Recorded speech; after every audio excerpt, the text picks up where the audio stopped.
મહત્વપૂર્ણ સમાચાર પર નજર કરીએ। સૂત્રોના હવાલેથી ખબર મળી રહી છે ગુજરાતમાં મંત્રીમંડળ વિસ્તરણને લઈને મોટા સમાચાર સામે આવી રહ્યા છે। સીએમ ભૂપેન્દ્ર પટેલ રાજ્યપાલ પાસે સમય માંગી શકે છે। મંત્રીમંડળનું વિસ્તરણ દિવાળીની આસપાસ થાય તેવી શક્યતા છે।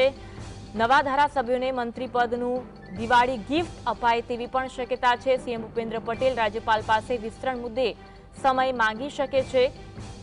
મંત્રીમંડળનું વિસ્તરણ દિવાળીની આસપાસ થવાની સંભાવના છે। છેલ્લા ઘણા સમયથી ચર્ચાઓ હતી। એક તરફ મુખ્યમંત્રીનો દિલ્હી પ્રવાસ હોય તે પણ ઘણી અટકળોને વેગ આપી રહ્યું છે। વડાપ્રધાન સાથે બેઠક થઈ હોય, ચર્ચા થઈ હોય મંત્રીમંડળના વિસ્તરણ માટે 22 થી 25 મંત્રીઓ સાથે મંત્રીમંડળ વિસ્તરણ થતા કદ વધે તેવી પણ શક્યતા જોવા મળી રહી છે। ગુજરાતના મુખ્યમંત્રી ભૂપેન્દ્ર પટેલ, પ્રદેશ ભાજપ અધ્યક્ષ જગદીશ વિશ્વકર્મા અને પ્રદેશ સંગઠન મહામંત્રી રત્નાકર ત્રણ મહત્વના નેતાઓએ દિલ્હીમાં કેન્દ્રીય નેતૃત્વ સાથે મુલાકાત કરી અને અટકળોને વેગ આપ્યો છે। વડાપ્રધાન નરેન્દ્ર મોદી અને કેન્દ્રીય ગૃહમંત્રી અમિત શાહ સાથેની બેઠકમાં રાજ્ય મંત્રીમંડળના વિસ્તરણ અને રાજકીય ફેરફારો પર ચર્ચા હોવાની શક્યતાઓ તેજ જોવા મળી રહી છે। આ સૂત્ર તરફથી માહિતી સામે આવી રહી છે। મંત્રીમંડળનું વિસ્તરણ દિવાળીની આસપાસ થાય તેવી શક્યતાઓ છે। આ મુલાકાતથી ગુજરાતના રાજકારણમાં મોટા ફેરબદલની અટકળો મજબૂત બની ગઈ છે। 22 થી 25 મંત્રીઓ સાથે મંત્રીમંડળ વિસ્તરણ થતા કદ વધી શકે છે। આ પહેલા 4 સપ્ટેમ્બરના રોજ મુખ્યમંત્રી વડાપ્રધાન સાથે મુલાકાત કરી હતી અને આમ 40 દિવસમાં બીજી વખત પીએમ અને સીએમની સાથે જે બંને વચ્ચે મુલાકાત થઈ છે ત્યારે રાજકીય વર્તુળમાં અનેક તર્ક વિતર્ક જોવા મળી રહ્યા છે। રાઘવજી પટેલ, બચુ ખાબડ, ભીખુસિંહ પરમારને પડતા મુકાઈ શકે છે। પુરુષોત્તમ સોલંકીને સ્થાન મળી શકે તેવી પણ શક્યતા જોવા મળી રહી છે।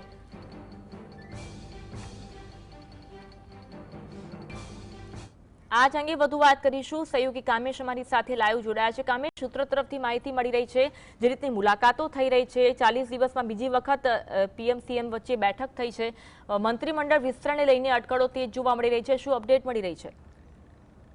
બિલકુલ અન્વી, આપને જણાવ્યું કે ગુજરાતની રાજનીતિના ખૂબ મહત્વપૂર્ણ સમાચાર સામે આવી રહ્યા છે। એક અહેવાલ સામે આવ્યો છે અને સૂત્રોના હવાલેથી જે ખબર સામે આવી છે તેને લઈને જો વાત કરવામાં આવે તો મહત્વપૂર્ણ બાબત એ છે કે છેલ્લા સપ્તાહથી મંત્રીમંડળનું વિસ્તરણ થઈ શકે છે તેને લઈને અનેક રાજકીય વર્તુળોમાં ચર્ચાનો માહોલ જોવા મળ્યો હતો। આ તમામ બાબતોની વચ્ચે ગઈકાલની વાત કરવામાં આવે તો ગઈકાલનો દિવસ ખૂબ મહત્વપૂર્ણ રહ્યો, કારણ કે ગઈકાલે બપોરે રાજ્યના મુખ્યમંત્રી ભૂપેન્દ્રભાઈ પટેલ, પ્રદેશ પ્રમુખ જગદીશ વિશ્વકર્મા અને મહામંત્રી રત્નાકરજી એ ત્રણેયને દિલ્હીનું તેડું આવ્યું અને તેમને તાત્કાલિક ધોરણે દિલ્હી જવું પડ્યું। દિલ્હી ગયા અને ત્યાં આગળ જ તેમણે હાઈકમાન્ડ સાથે લગભગ અંદાજિત 1 થી 1.5 કલાક જેટલી બેઠક યોજી, બેઠક ચાલી અને હાઈકમાન્ડ જે છે પ્રધાનમંત્રી મોદી અને અમિત શાહ સાથે પણ મુલાકાત થઈ હોવાની વાત સામે આવી રહી છે। આ સાથે સૌથી મહત્વપૂર્ણ બાબત એ છે કે ગુજરાતના મંત્રીમંડળનું વિસ્તરણ થાય એ ક્યારે થઈ શકે, શું થઈ શકે, કોનો સમાવેશ થશે, કોની બાદબાકી કરાશે, આ તમામ બાબતોને લઈને જે પણ રાજકીય સમીકરણોને જોતા કોનું નામ આગળ ધરી શકાય અને આ તમામ બાબતને લઈને વાત કરવામાં આવે તો કયા સમીકરણો હેઠળ કોને મંત્રીમંડળમાં સ્થાન મળી શકે, કોની બાદબાકી થઈ શકે, આ તમામ બાબતો ઉપર ખૂબ મહત્વપૂર્ણ ચર્ચા વિચારણા થઈ હોવાની વાત સામે આવી રહી છે। પ્રધાનમંત્રી આવાસ ઉપર આ બેઠકનું આયોજન ગઈકાલે કરવામાં આવ્યું હતું ને જેમાં ગઈકાલે સાંજે જે રાજ્યના જે શીર્ષસ્થ નેતૃત્વ છે તેમણે પ્રધાનમંત્રી અને અમિત શાહ સાથે મહત્વપૂર્ણ બેઠક યોજી। સમગ્ર મંત્રીમંડળનો જે ફોર્મ્યુલા જે છે એ ફોર્મ્યુલા પ્રમાણે ડિઝાઇન તૈયાર કરી હોવાની વાત સામે આવી રહી છે અને અત્યારે સૌથી મહત્વની બાબત એ સામે આવી રહી છે જે સૂત્રોના હવાલેથી જે ખબર સામે આવી છે તેને લઈને જો વાત કરવામાં આવે તો દિવાળી પહેલા જ મંત્રીમંડળનું વિસ્તરણ થાય તેવી સંભાવના વ્યક્ત કરવામાં આવી છે। આજની વાત કરવામાં આવે તો આજે 14મી ઓક્ટોબર છે, આવતીકાલે 15મી ઓક્ટોબર છે, 15મી ઓક્ટોબરથી 17મી ઓક્ટોબર આ 3 દિવસ ખૂબ મહત્વપૂર્ણ છે અને આ 3 જ દિવસમાં મંત્રીમંડળનું વિસ્તરણ થાય તેવી પૂરેપૂરી શક્યતા એક અહેવાલ અનુસાર વ્યક્ત કરવામાં આવી છે। કારણ કે 18મી તારીખની વાત કરવામાં આવે તો 18મી તારીખથી 26મી તારીખ સુધી સરકારી કચેરીઓમાં સત્તાવાર રીતના દિવાળી વેકેશનની જે રજા જે છે તે જાહેર કરી દેવામાં આવી છે, એટલે કે 15 થી 17 ઓક્ટોબરની વચ્ચે મંત્રીમંડળનું વિસ્તરણ થાય તેવી પૂરેપૂરી સંભાવના।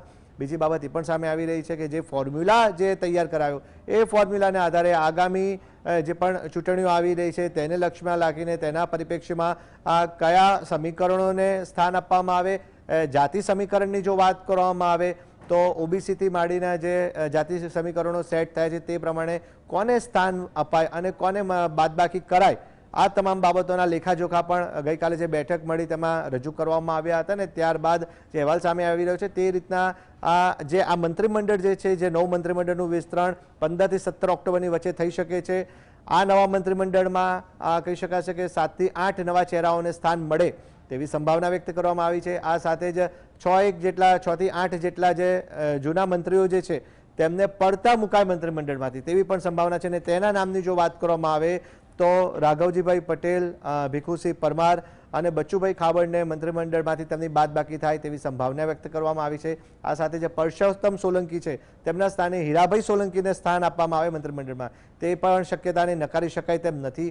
આ સાથે જ રીવાબા જાડેજાની વાત કરવામાં આવે તો રીવાબા, સૌરાષ્ટ્રના સમીકરણોની વાત કરીએ તો રીવાબા જાડેજા છે, જયેશ રાદડિયા છે, આ તમામ જે દિગ્ગજ નેતાઓ જે છે તેમનો પણ મંત્રીમંડળમાં સમાવેશ થાય તેવી સંભાવના વ્યક્ત કરવામાં આવી છે. કિરીટસિંહ રાણા જેમની જો વાત કરવામાં આવે તો તેમને પણ મંત્રીમંડળમાં સ્થાન અપાઈ શકે તેવી સંભાવનાને નકારી શકાય તેમ નથી. આ બધા નામો જે સામે આવી રહ્યા છે એટલે કે કહી શકાશે કે નવા 7 થી 8 મંત્રીઓને નવા મંત્રીમંડળમાં સ્થાન અપાઈ શકે છે. આગામી 48 થી 72 કલાકની અંદર મુખ્યમંત્રી રાજ્યપાલને પાસે સમય માગી શકે છે મંત્રીમંડળના વિસ્તરણ માટે, એવો પણ એક મહત્વપૂર્ણ અહેવાલ સામે આવ્યો છે. હવે જોવાનું એ રહેશે કે હવે દિવાળી નજીકમાં જ છે, દિવાળીના પર્વ હવે ટૂંક સમયમાં શરૂ થવાનું છે એટલે દિવાળી પહેલાં જ મંત્રીમંડળનું વિસ્તરણ કરી નાખવામાં આવે.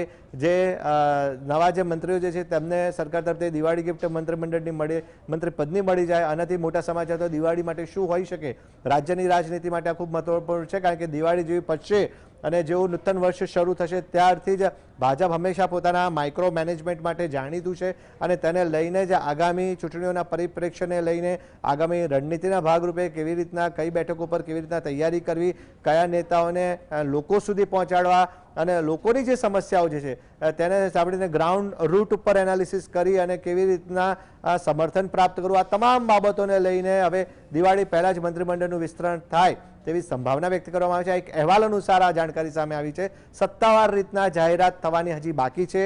સૂત્રોના હવાલેથી આ ખબર આવી રહી છે અને જેને લઈને કહી શકાશે કે હવે દિવાળી પહેલાં જ નવા મંત્રીમંડળનું વિસ્તરણ થઈ શકે છે ને જેમાં જૂના જોગીઓની વાત કરવામાં આવે તો લગભગ 5 થી 6 જેટલા મંત્રીઓને પડતા મુકાશે અને સાથે 8 જેટલા નવા ચહેરાઓને સ્થાન મંત્રીમંડળમાં મળે તેવી સંભાવના વ્યક્ત કરાઈ છે. આભાર કામેશ, જોડાવા માટે અને માહિતી આપવા માટે.